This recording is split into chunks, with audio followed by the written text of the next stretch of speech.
watching Kate Goes Tech, and we're discussing the future of cosmopolitanism and life in general.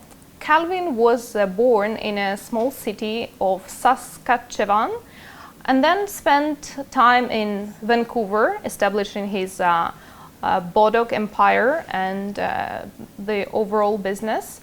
In 2017, he was appointed as an economic envoy for Antigua and Barbuda for the developments in cryptocurrency. And most recently, Calvin, you acquired a mansion quite not far from here in London.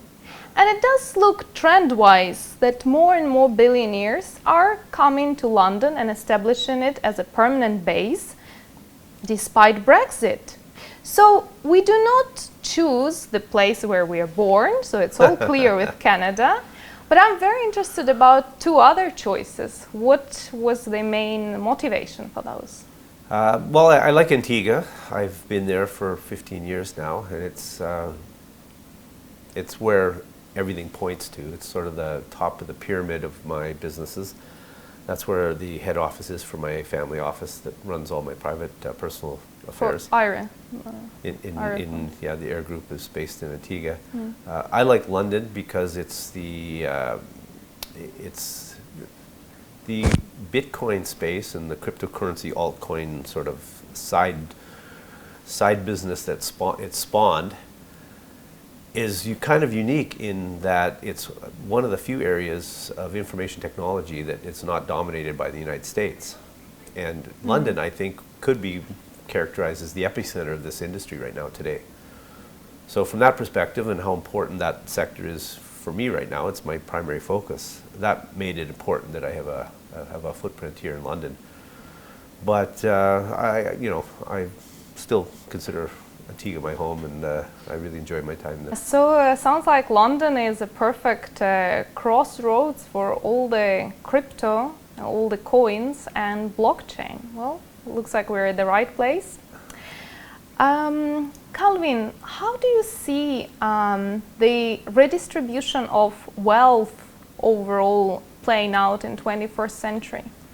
Well, I think that everything goes in cycles.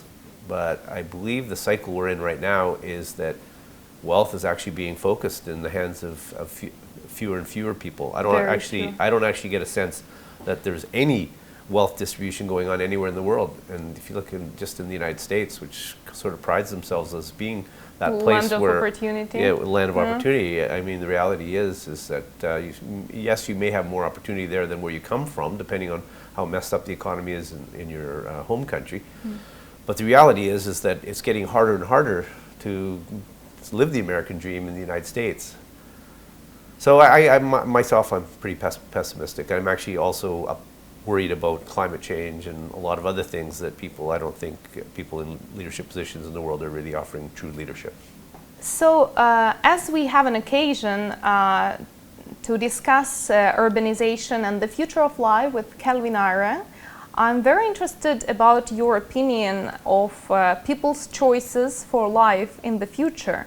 So currently, as the research shows, 2007 was the year when urban population crossed in number the rural one for the first time. So more people living in major cities. And according to UN projections, over 75% of us will be living in big cities by the mid of this century. It's one thing to look at all the scientific stuff and the charts, but personal observation and your experience, Calvin, is definitely very interesting to understand.